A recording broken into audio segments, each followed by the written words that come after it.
마음이 드셨다면 구독, 좋아요 꼭 부탁드리겠습니다. 고맙습니다.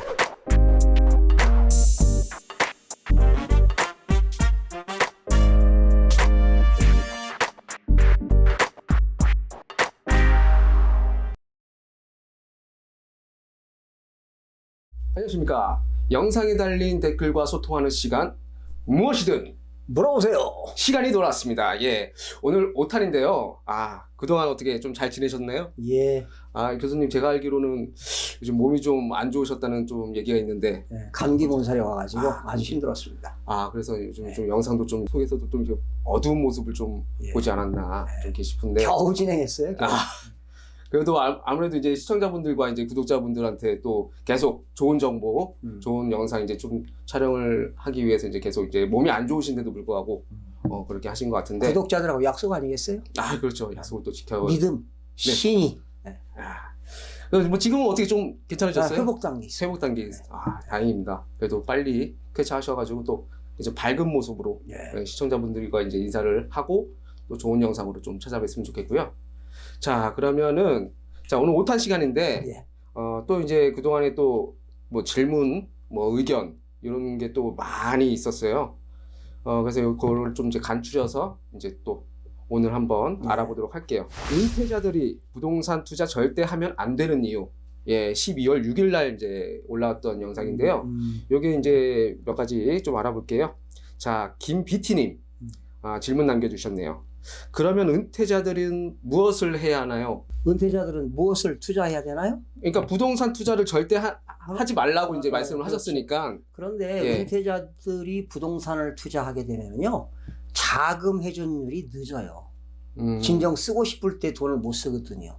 네. 그래서 사실은 퇴직한 이후에 부동산 투자는 좀 안 하는 것이 바람직합니다.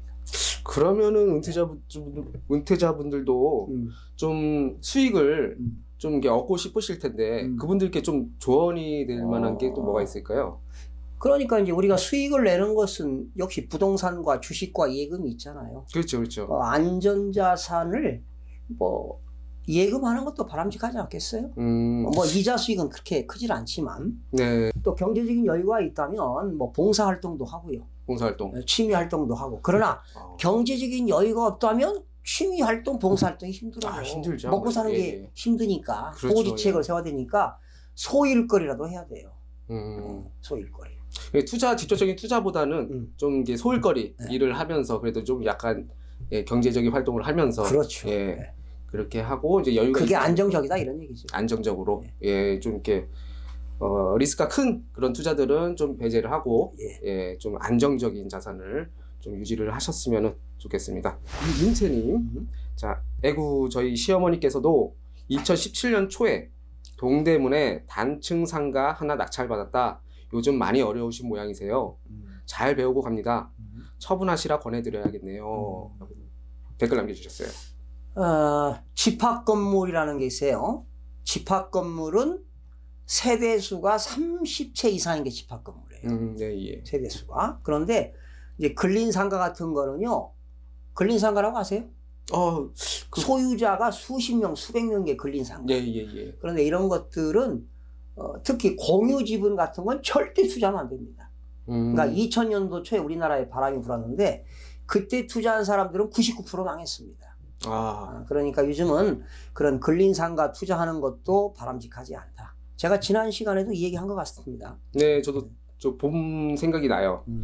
공유지분은 절대 투자하면 안 돼요. 지금 공유지분이라는 게 아시죠?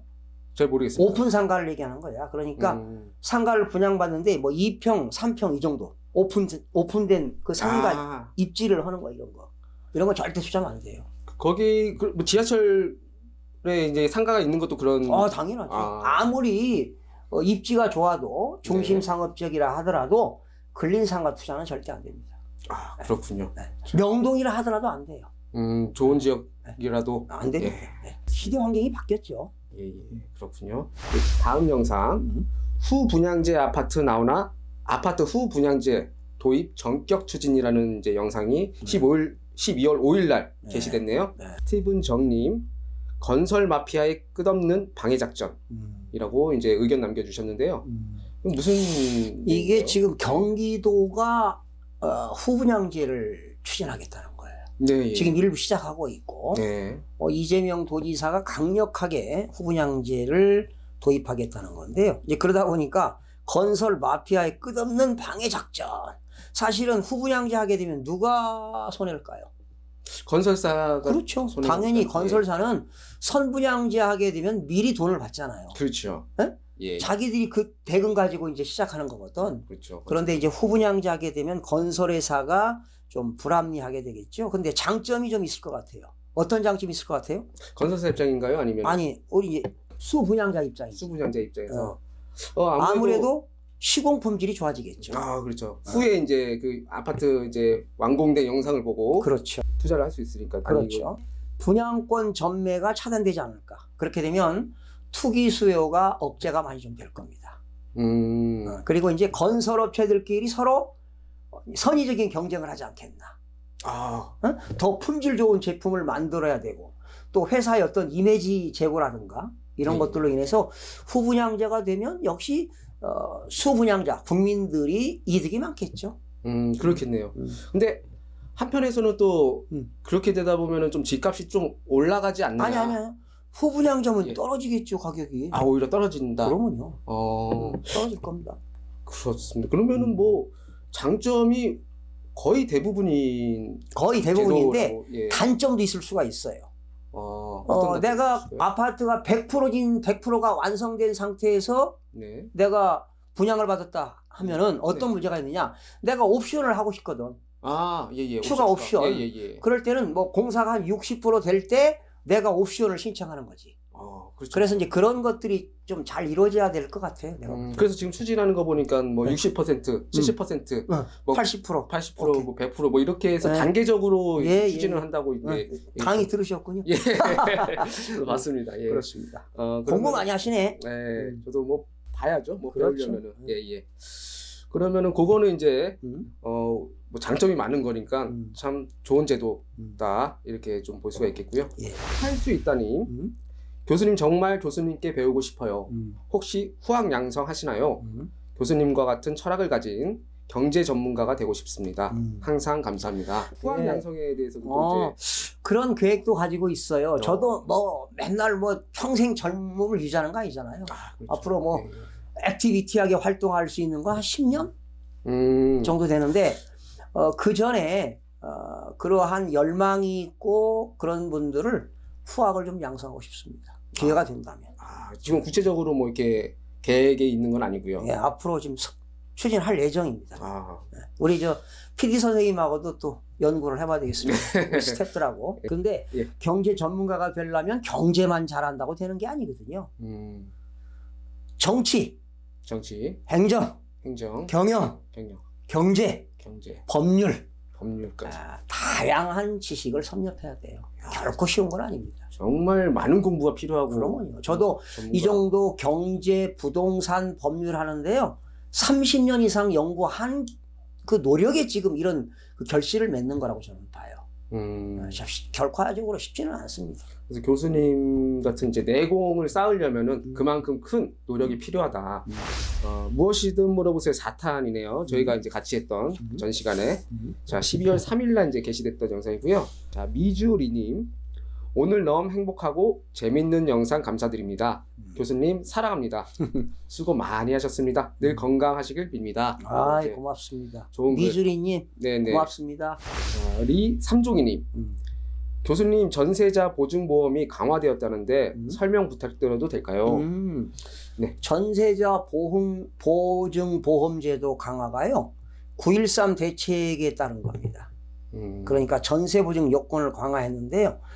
주택금융공사 그리고 HUG라고 있어요. 주택도시보증공사 그리고 SGI라고 하는 서울보증보험 이러한 3개 보증기관에서 지난 10월이죠. 10월 15일부터 동시에 전세보증 요건이 강화가 됐어요. 그런데 강화된 이유는 뭐냐면 전세대출이 사실은 누구를 위한 전세대출이죠? 실수요자. 그렇죠. 예. 서민지원이라는 목적으로 전세대출을 해주는데 다주택자들이 말이죠. 투기 목적으로 활용해요. 아, 그러니까 금융기관에서 전세 대출 받아가지고 갭 투자하는 거야. 그러니까 3억짜리 아파트를 사는데 전세가 2억 4천이면 6천만 원만 자기 자본이 있으면 투자하는 거예요. 그리고 2억 4천 대출 받아서 집을 사는 거거든요. 이러한 것들을 방지할 목적으로 전세보증제도가 좀 강화되는 겁니다. 아, 아무래도 이제 실수요자 입장에서는 좀 좋은 그렇죠. 예, 제도가 되겠군요. 투기꾼들을 약간 좀 진화하는데. 그렇죠. 예. 이태진님 너무 진실되고 재미있어요. 강추 10개 적고 싶어요. 야, 이분은 굉장히 도움이 많이 되셨나 봐요. 강력 추천한다. 예, 강력 추천한다고. 예, 이태진이 고맙습니다. 네, 감사합니다. 예, 계속 좋은 영상 많이 올라갈 테니까 네. 계속 시청해 주시기 바라겠습니다. 박순리님, 교수님 아들이 오래된 24평짜리 아파트를 가지고 있는데 호주로 가서 살고 있습니다. 시민권도 땄습니다. 한국에 오지 않을 것 같습니다. 팔아야 됩니까? 가지고 있으면 어떤 일이 있을지 궁금합니다. 팔 때 어려움이 있다고 들었는데 답변 부탁드립니다. 예. 지금 아드님이 호주에 살고 있는데요. 그러면 국내에 거주하고 있지 않아요. 네. 그걸 우리는 뭐라고 한다? 비거주자라고 해요. 비거주자. 그러니까 국내 주민등록이 안 된 사람들이죠. 그러니까 거주자와 비거주자의 차이점은 주민등록법상 거주자란 1년 365일 중에 183일을 국내에서 거주한 자를 거주자라고 하는데 이런 거주자가 아닌 자를 비거주자라고 해요. 네. 그런데 이제 비거주자가 지금 아파트 하나 가지고 있거든요. 이거를 팔면 무조건 양도소득세를 내야 돼요. 그리고 비거주자는 혜택이 없어요. 예를 들면 우리나라에서 부동산을 3년 이상 가지고 있으면 장기 보유 특별공제라는 제도가 있어요. 말 그대로 장기간 보유하면 세금을 계산할 때 특별히 공제하는 제도. 아, 예. 그런 게 있는데 비거주자는 아무런 혜택이 없어요. 아, 그러면 그러면 만약에 세금을 안 내려면 어떻게 되느냐? 그 비거주자가 다시 국내에 와서 비거주자에서 거주자로 전환이 되고 3년 이상을 보유하게 되면 혜택이 있습니다. 그렇지 않고서는 무조건 팔면 세금 내야 돼요. 아, 그럼 이분 같은 경우에는 일단은 시민권을 땄고 한국에 또 오지 않을 것 같다고 이제 그러면 말씀을 해주셨어요. 무조건 팔면 세금 내야 돼요. 야, 그리고 혜택도 없어. 걱정이 있겠습니다. 아무래도 후령님, 교수님 저번에도 질문 많이 드렸던 애청자입니다. 네. 여지껏 광주광역시에 살았고 올 여름 청약통장 1,000만 원짜리 1순위 만들어놨는데 광주 아파트가 너무 올라서 내년 4월에 전라남도 담양으로 이사가면 광주 민간주택 일반 분양 못하는 건가요? 내 식구 무주택자 1순위인데 지역이 달라져서요. 라고 이제 이분이 그 전에 이제 교사로 지금 활동하시는 분 아니실까요? 수학교사님 아닌가요? 예, 그랬던 것 같아요. 무주택자는요 무조건 1순위입니다. 네. 청약 1순위. 그래서 아마 내년부터는 정부가 무주택자는 거의 75% 이상이 우선권을 주택을 분양받을 수 있는 그 권리가 주어집니다. 그래서 아마 이분은 충분히 가능할 것 같아요. 담양으로 이제 네. 충분히 예. 민간주택 일반 분양 우선 1순위 돼요. 가능합니다. 예, 걱정 안 하셔도 되겠습니다. 제이슨 한님, 선생님 감사합니다. 선생님의 강의는 부동산에 관한 한 저에게 나침판과 같은 존재가 되셨습니다. 다른 언론의 내용은 많이 틀려서 이미 접은 지 오래입니다. 오늘도 귀한 정보를 아주 구체적으로 상세하게 알려주심에 다시금 감사드립니다. 아이고 감사합니다. 예, 그러니까 이제 언론의 사명이라고 하는 것은 공정성, 투명성, 객관성, 신뢰성이 있어야 되지 않겠습니까? 아, 그렇죠. 그런데 일부 유튜버들을 보게 되면 어떤 그 공정성에 좀 위배되는 내용들이 있더라고요. 네, 어떤 그 객관성과 투명성, 또 시청자들에게 신뢰성을 줘야 되거든요. 그래서 나는 늘 시청자들에게 믿음을 주기 위해서 공정한 그러한 언론 역할을 하기 위해서 최선을 다하고 있는데 저도 인간이다 보니까 부족한 면이 있죠, 아무래도. 뭐 어쨌든 뭐 언론에서도 내용이 틀린 내용이 많이 있는데 그 부분은 이제 교수님은 그 구체적으로 아주 연구를 좀 오래 하셔서 좀 집중적으로 통계 적으로 또 이렇게 많이 말씀해 주시지 않습니까?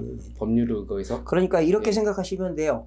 뉴스에서 2, 3분에 밝혀진 내용들 기자들이 이제 해가지고 내용을 알려주잖아요. 그걸 저는 더 디테일하게 한 2, 3분 내용을 더 10분 연장해서 시청자들에게 이해를 돕기 위해서 디테일한 내용을 전달하려고 노력을 하고 있습니다. 그러다 보니까 좀 피곤한 게 많아요.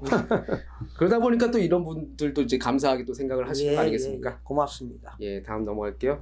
다음 영상은 이제 주택법 개정, 주택의 전매 행위 제한 강화라는 이제 영상으로 12월 4일 날 게시됐던 영상인데요. 태평무님 최고의 신뢰 높은 강의. 이게 감사합니다. 임팩트 있고 짧게. 이게 아마 주택법이 지난 국회에서 11월 28일인가 개정됐을 거예요. 그래서 아마 이 주택법 내용을 제가 최초로 시청자들을 위해서 전반적인 내용을 다 설명을 한 것 같아요. 그러다 보니까 이제 이렇게 좋은 글을 또 쓴 것 같습니다. 이때 이제 속보라고 해서 이제 올라왔던 영상으로 제가 확인이 됐는데, 아무튼 감사합니다. 자기만의 싸움님 질문 남겨주셨는데요.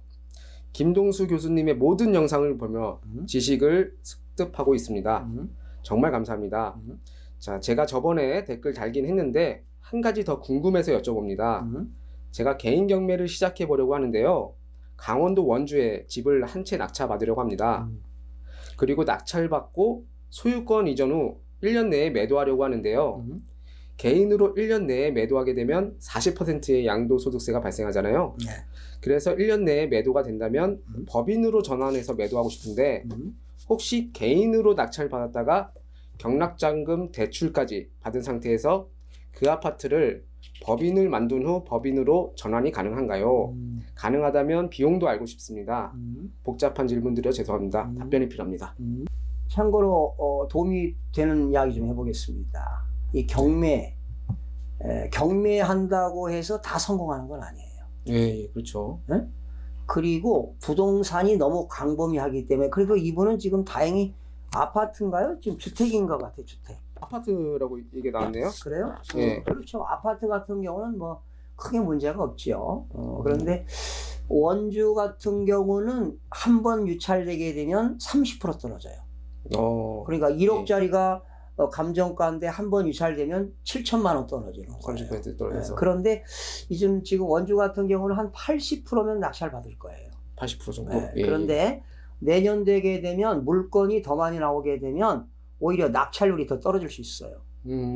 그래서 어쩌면 경매를 하셔서 수익을 내시는 분들은 아마 2019년, 2020년도에 부동산 경매 시장이 좋은 시장이 되지 않을까 예측하고요. 19년도, 20년도. 이렇게 아파트를 낙찰받아서 1년 이내 팔면 양도소득세가 40%예요.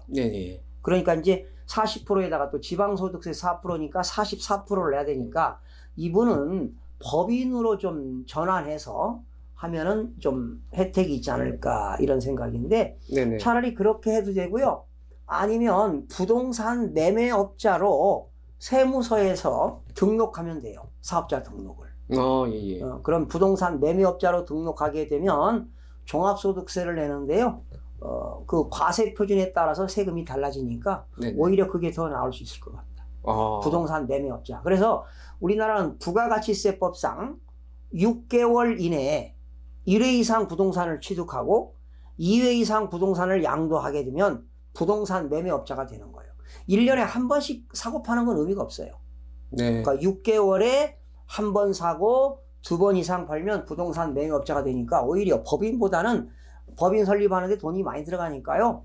오히려 부동산 매매업자 등록을 세무서에 사업자 등록을 하고 매매 행위를 하는 것이 더 바람직하지 않을까 그런 생각을 해보네요. 좋은 답변. 감사합니다. 어쨌든. 그리고 나중에 안 하면 사업자 등록 반납하면 되니까. 반납하면 돼요.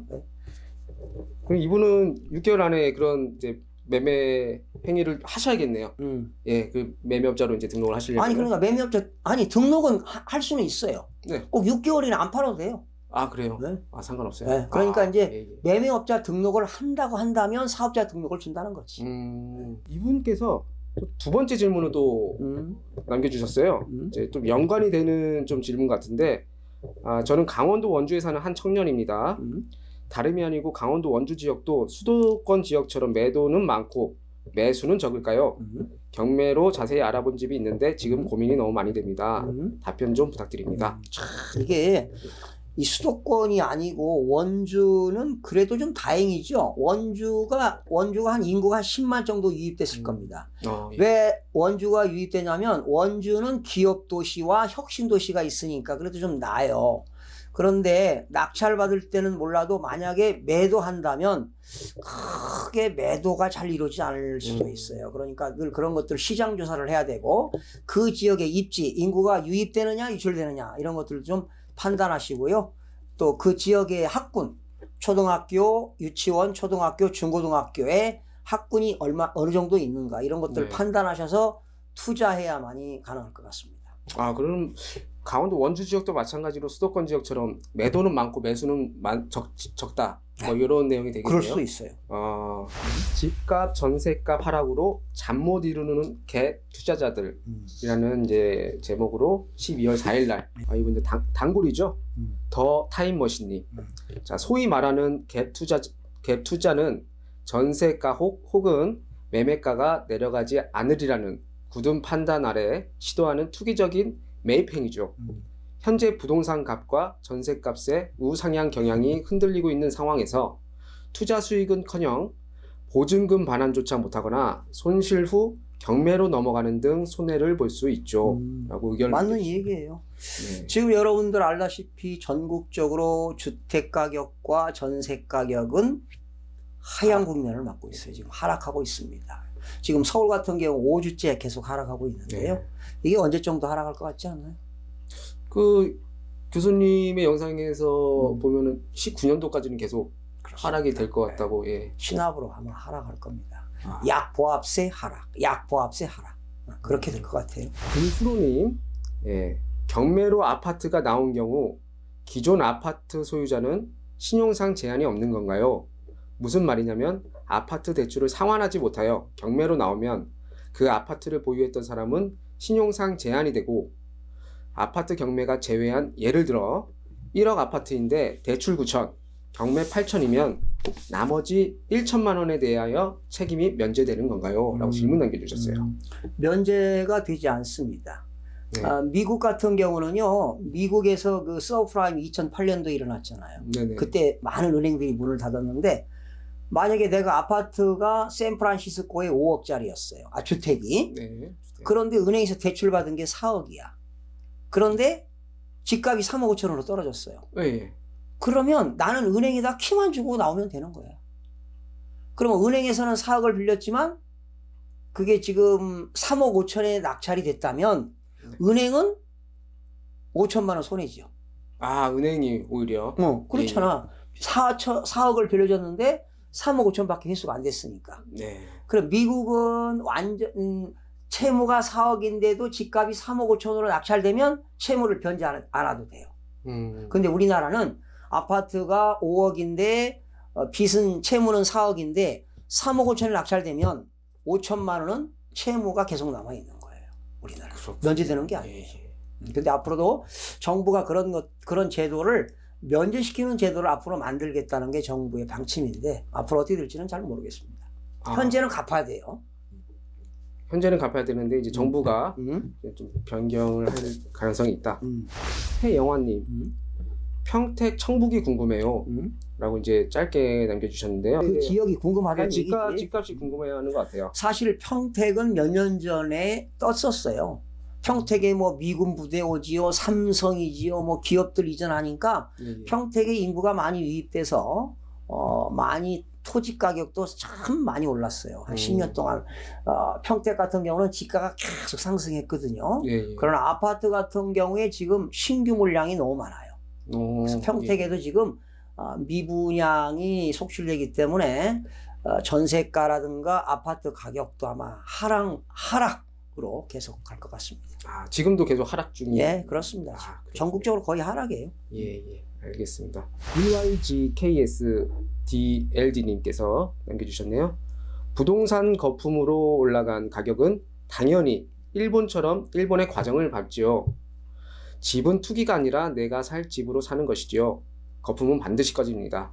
내년 2019년도부터가 걱정입니다. 라고 의견 남겨주셨어요. 아, 이분도 선견지명이 있네요. 네. 2019년도부터가 걱정이다. 아마 내년 2019년도 우리나라 경제 성장률은 떨어지게 돼 있거든요. 네. 지금 내년에 우리나라 경제 성장률은 한 2.6% 정도 예상이 되는데, 지금 우리나라는 수출로 먹고 사는 나라 아닌가요? 네, 수출국이죠. 반도체 수출이 계속 상승 무도를 갔는데, 지금 반도체도 지금 수출이 상당히 격감하는 걸로 알고 있습니다. 그래서 보니까 아마 내년에도 우리나라 경제에 크나큰 먹구름이 좀 올 것 같아요. 그러다 보니까 역시 부동산 가격도 계속 하락 국면으로 가지 않을까 생각이 듭니다. 근데 이 댓글들을 좀 읽어보다 보면은 그 일본과 비교해서 좀 댓글을 남겨주시는 분들이 많이 있으시더라고요. 그러니까 일본의 과정, 이 일본의 과정이 어떻게 돼서 이렇게까지 말씀을? 일본의 과정은 80년도에 부동산 버블이 너무 심했어요. 아, 80년도 이미 오래전에. 네, 그래서 일본 같은 경우는 1990년도에 예. 강력하게 막 대출 규제했잖아요. 부동산 가격을 잡으려고. 예. 그러다 보니까 90년도부터 거의 잃어버린 20년이 하잖아요. 예. 계속 지금 부동산 가격이 떨어진 게 바로 일본인데, 그 정도까지는 가지 않을 겁니다. 아, 그 정도. 왜 그러냐면 우리나라는 이미 97년도에 IMF도 겪었죠. 네. 또 2008년도에 미국 글로벌 경제 위기도 겪었고, 네. 또 2011년 2011년 유럽발 위기, 또 2015년 중국발 위기, 이런 것들을 겪었기 때문에 뭐 큰 일본처럼 큰 타격은 오지 않을 것 같습니다. 좀 가정을 좀 비슷하게 밟긴 하지만 그 정도까지는 아닐 거다. 100만 원으로 1000만 원 물건 낙찰받기라는 이제 영상을 12월 1일 날 게시가 됐는데, 자, 박소연님 잘 봤습니다. 소액이란 어느 정도를 해야 세금이 없다는 것인지요? 꼭 소액이라도 공투 말고 혼자 해도 소액을 투자하면 세금이 없다는 건가요? 라고 질문 남겨주셨어요. 아, 혼자 해서 만약에 제가 소액이 뭐 500이 될 수도 있고 100만 원, 1000만 원 될 수 있잖아요. 예. 그런데 우리가 부동산을 양도하게 되면 양도소득 기본공제를 누구나 250만 원 해줘요. 네네. 그럼 만약에 최질문하고 나하고 네네. 우리 PD 선생님하고 서희 투자했어. 예. 네? 서희 투자했어요. 예, 셋이서. 뭐 500만 원씩 1,500만 원 투자했다. 네. 그런데 1인당 250만 원씩 벌었다. 네. 그러면 세금이 없어. 그러니까 왜? 1인당 250만 원씩 양도소득 기본공제를 해주니까. 그러니까 750만 원까지는 우리가 벌어도 세금이 없다는 거지. 750만 원까지는? 그렇죠. 그런데 이분은 혼자 투자했어. 만약에 500만 원 투자해가지고 250만 원 벌었다. 그러면 세금이 없죠. 그러나 500만 원 투자해서 500만 원 벌었다 그러면 양도소득 기본공제 250만 원 공제하고 250만 원 내서 세금 내야 되는 거야. 그게 몇 프로?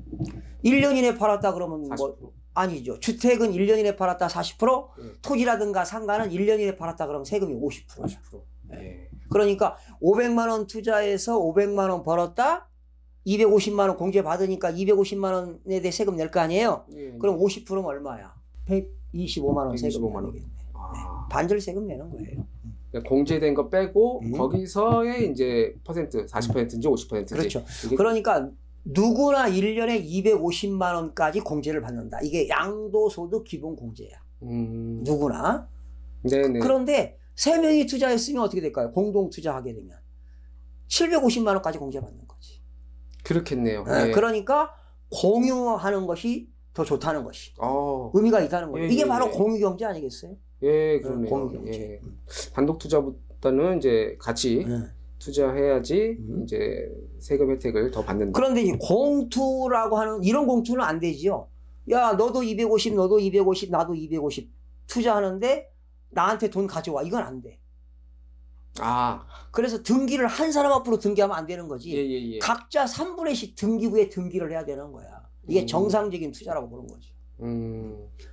그래서 여러분들 우리 영상에 공유 관계를 알면 돈이 보인다라는 영상이 있을 거야.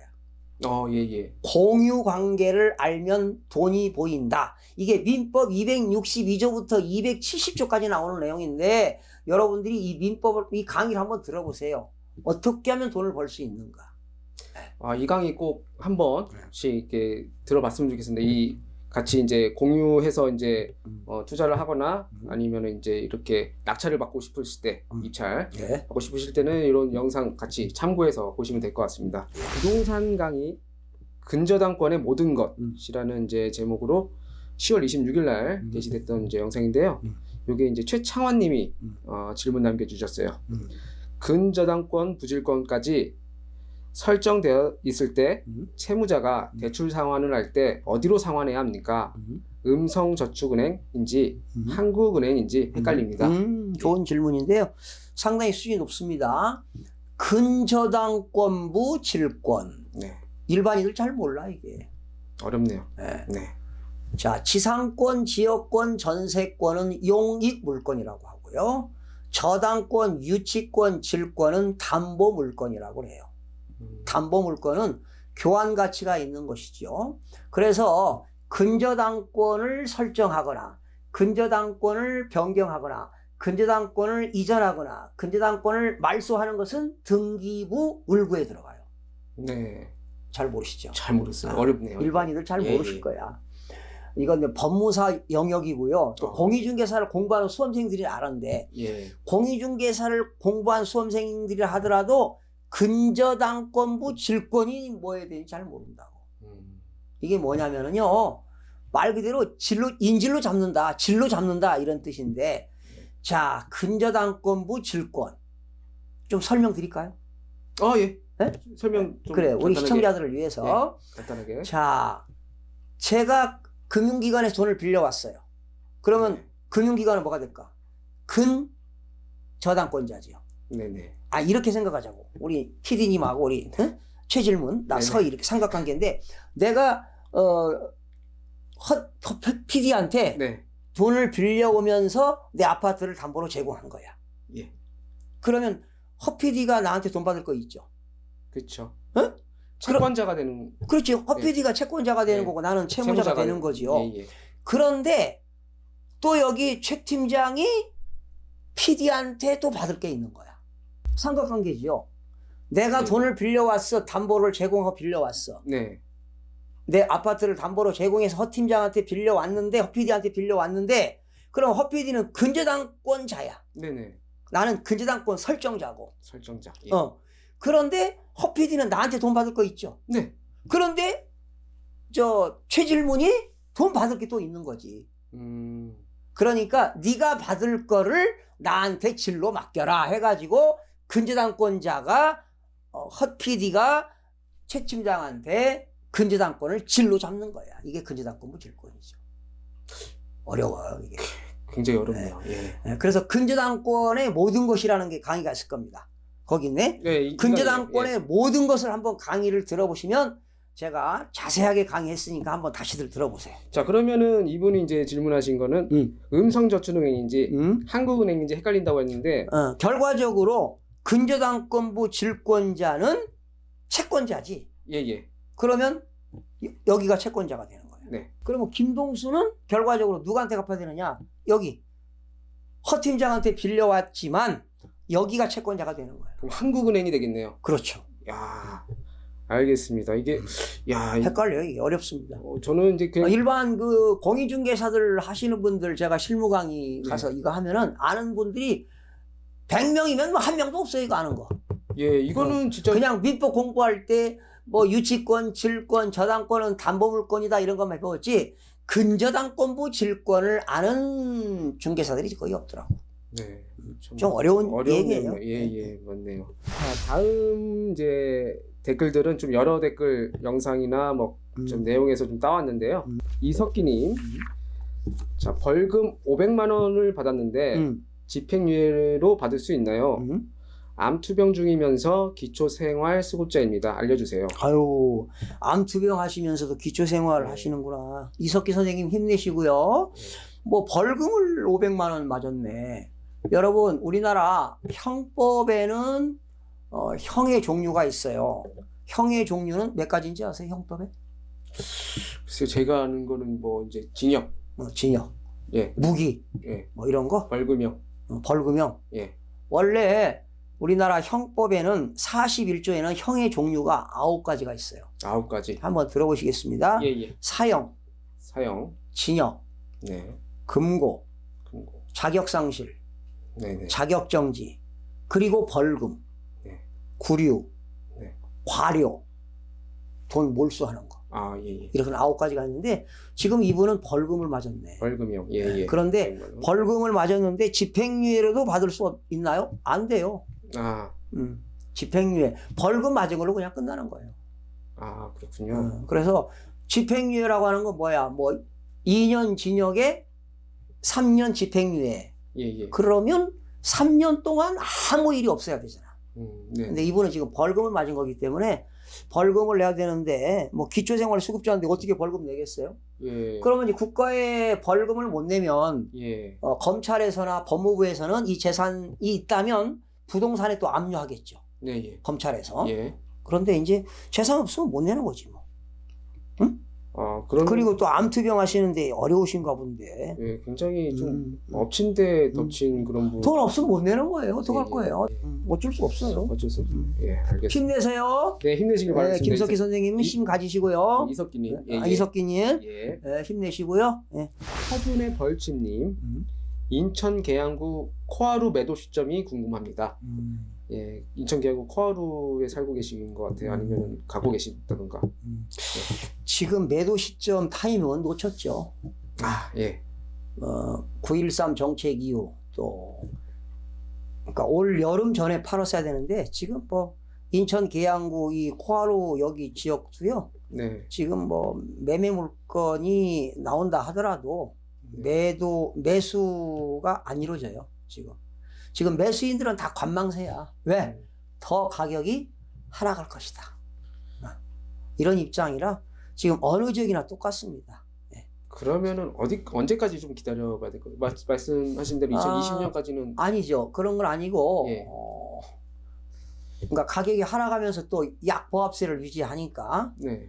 또 부득이하게 사고 싶은 사람들이 있거든. 예, 예, 예. 그래서 내년 2019년 상반기 1, 4분기까지는 관망세로 아마 돌았을 겁니다.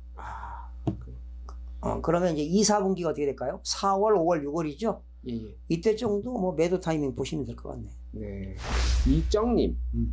빨간 나비 넥타이 실례지만 너무 귀여우세요. 아이고, 라고 고맙습니다. 이제 칭찬 남겨주셨는데, 오늘은 저 나비 넥타이 가지고. 옛날에 방송할 때 예, 예. 했던 그런 넥타이들이 예, 예. 지금 뭐 수십 개, 수백 개 있습니다. 나비 넥타이 종종 이게 하시면 좋으실 것 같아요. 한 번씩 해보겠습니다. 예, 알겠습니다. 림삼종이님 질문 또 남겨주셨는데요. 교수님 먼저 좋은 강의 항상 감사드립니다. 교수님 강의 중 장기 특별공제에 대한 강의를 여러 번 봤는데요. 저희 어머니께서 작은 빌딩을 가지고 본인은 4층에 거주하십니다. 건물을 파시게 되면 얼마나 공제 받을 수 있는지 궁금합니다. 80%인지 30%인지 헷갈리네요. 라고 이제 해주셨어요. 자, 여러분 좋은 질문 하셨습니다. 토지 건물을 3년 이상 보유하고 양도하게 되면 장기 보유 특별공제가 있습니다. 네. 3년에서 4년일 때는 10%, 4년에서 5년은 12%, 5년은 15%, 뭐 8년은 24%, 9년은 27%, 10년 이상 보유하면 30%까지 공제하고요. 단 1세대 1주택자가 양도할 때는 장기 보유 특별공제를 최고 80%까지 공제해요. 어허, 예. 그러니까 지금 어머니가 빌딩을 가지고 있는데 4층에서 거주한다고 그랬죠? 예, 예. 그러면 다른 아파트가 없어야 돼요. 이 빌딩을 팔 때 4층만 주택이에요. 1, 2, 3층은 사무실이라든가 점포로 쓰면 그건 주택이 아니에요.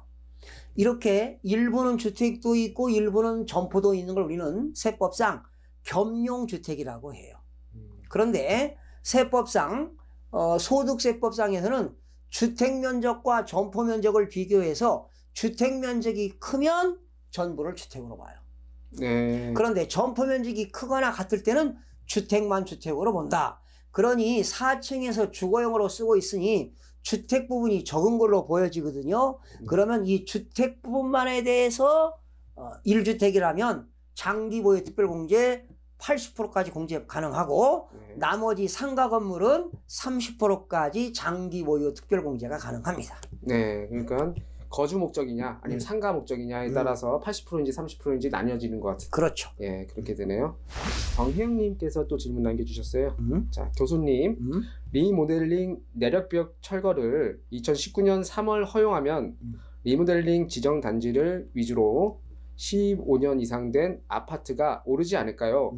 궁금합니다. 내력벽 철거를 허용하면 재건축처럼 되는 건지도 궁금합니다. 예. 그 아파트 단지가 리모델링을 하게 되면 아무래도 가치는 좀 올라간다고 볼 수 있겠죠. 그쵸. 특정 지역입니다. 네. 전체적으로 하는 게 아니라 네. 특정 지역에 한해서 올라가는데 우리 리모델링이라는 용어는 무슨 법에 나오는지 아세요?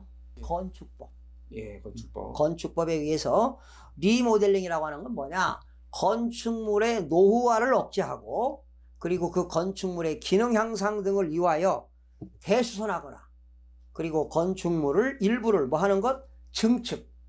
증축이라는 거 연면적을 증가시키는 것이죠. 네. 또 일부를 개축하는 행위를 리모델링이라고 하는데 네. 그런 아파트가 리모델링이 된다면 아무래도 가격은 좀 상승한다고 볼 수가 있겠습니다. 재건축처럼 되는 건지도 궁금합니다. 뭐 이렇게 말씀하신 거는 완전히 달라요. 예. 재건축은 철거하고 짓는 거고 리모델링은 있는 상태에서 큰 대수선을 한다는 것이죠. 아, 그러면 이제 다른 개념으로 봐야겠네요. 그러면요. 예, 알겠습니다. 하이하이님께서 의견 남겨주셨는데요. 자, 우리나라는 전세가 문제 아닐까요? 전세 대출 때문에 빚이 늘어나고 전세로 인해 갭 투자가 생기고 계속 악순환이 되는 것 같습니다. 그러나 그 누구도 전세를 문제로 보지 않으니 저의 짧은 소견이겠지요. 하이하이님도 대단하시네요. 우리나라 세계적으로 전세 제도가 있는 게 우리나라지. 네, 우리나라밖에 없는. 그런데 이제 전세를 사는 사람도 거의 한 40% 되지 않을까요? 네. 완전 전세가 있고, 네네. 완전 전세가 있고 반전세가 반전세. 있잖아. 반전세라고 하는 건 이제 전세금 일부 주고 일부는 월세 내는 거. 거의 월세 개념이라고 봐도 되겠죠. 그래서 이제 전세 가격이 올라가는 것도 문제고 우리나라 전세제도 진짜 문제 있는 거예요. 갭 투자들이 전세를 안고 집을 사잖아요. 네. 네? 그렇잖아. 네네. 그러다 보니까 사실은 전세제도 그렇게 바람직한 건 아니라고 봐요. 그렇죠. 그러면은 역시나 다른 나라처럼 월세와 이제 주택 매매 그렇죠. 그렇게만 이제 가는 이제 제도가 염종원님 이제 마지막 이제 댓글인데요. 자, 8년 자격농지 100% 감면 아니고 5년에 3억까지 여전히 유효하다는데요. 어떤 게 맞나요? 8년 이상 자격농지했다. 자격농지 스스로 농사진 거 아니에요? 네. 이렇게 되면 양도소득세를 면제해 줍니다. 일반적으로 이제 100% 면제, 감면 이런 걸 하는데 원칙은 1년에 1억까지. 1년에 1억까지. 예. 그리고 5년에 걸쳐서 3억까지 양도소득세를 감면해 줬는데 개정이 돼가지고 5년에 걸쳐서 2억까지. 아, 좀 내려갔네요. 네. 예. 그래서 이거는 조세특례제한법이라는 법이 있어요. 네. 제69조에 의해서 8년 이상 자격하는 경우는 양도소득세를 면제한다. 세금이 없다는 거지. 8년 이상. 예. 8년 이상 경작하는데 네네. 조건이 있어요. 예. 자기가 살고 있는 주소지에서 예. 농사를 짓는 농지가 있을 거 아니에요. 예. 경작거리, 직선거리가 30km 이내여야 돼. 아, 요거는 그야말로 그러니까 실제로 내가 그 농사를 짓고 있는 건지 아니면은 그냥 땅만 이제 멀리 사놓고 그러면 안 돼요. 예. 그러니까 혜택을 받으려면 결론은 내가 작용을 한다. 네. 그리고 이 8년 이상 경작한 사람이 양도소득세를 면제받으려면 예. 이런 게 있어야 돼요. 농지 원부가 있어야 돼. 농지 원부. 예. 네, 농지 원부가 있어야 되고 농업인이어야 돼. 농지법상 농업인이란 농지를 1000제곱미터 이상, 그러니까 300평 이상 농지를 소유하고 농사를 져야 농업인이 되는 거야. 그리고 직접 그게 작용이야. 작용이라는 것은 자기 노동력을 50% 이상을 투하해서 직접 농사를 짓는 게 작용이라고. 그리고 자기 집에서 직선거리 30km 이내에서 농사를 져야 8년 이상 경작하고 농지를 팔면 양도소득세를 조세특례제한법에 의해서 감면해 주겠다. 100%. 그렇지. 네. 그런데 그것도 조건이 있어. 무조건이 아니라 1년 이내 1억. 1년 이내 1억. 네. 5년에 걸쳐서 2억. 3억이었는데 2억으로 2억. 내렸다. 이렇게 네. 하면 되겠어요. 네, 여러 조건들이 있으니까 그러면 이제 확인을 좀 해보셔야 될 것 같아요. 제가 지금 말씀드렸잖아. 네. 이게 바로 조세 등내 제한법 제 69조에 나오는 내용입니다. 네. 그러면은 지금 염종원님께서는 이제 5년에 3억까지라고 이제 알고 계셨는데 2억으로 바뀌었다는 거 축소됐어요. 예, 아시면 될 것 같습니다. 오늘 모든 댓글 다 읽어봤는데요. 자, 어떻게 좀 좋은 답변 되셨는지 모르겠어요. 이제 다음 이제 6탄 시간에 이제 또 만나 뵙게 될 텐데 여기 또 이제 언제가 될지는 또 모르겠어요. 전 시간과 오늘 또 이렇게 보면 한 2주의 기간이 있었는데 또 2주 후에 될지 뭐 아니면 더 빨리 뭐 만나게 될지 그거는 저희 이제 댓글 상황 봐서 이제 찾아오도록 하겠습니다. 오늘 또 이제 고생 많으시고 몸 안 좋으신데 고생 그래서 시청자 여러분들 제 영상 보시면서 또 궁금한 거 있으시면 여러분들이 늘 올려주세요. 그러면 댓글을 모아서 이렇게 또 우리 최 질문과 함께 여러분들 앞에 늘 좋은 영상을 보내도록 하겠습니다. 네, 그러면은 인사 나누시죠. 다음 시간에 다시 찾아오겠습니다. 시청자 여러분, 다음 시간에 찾아뵙겠습니다. 대단히 고맙습니다. 감사합니다.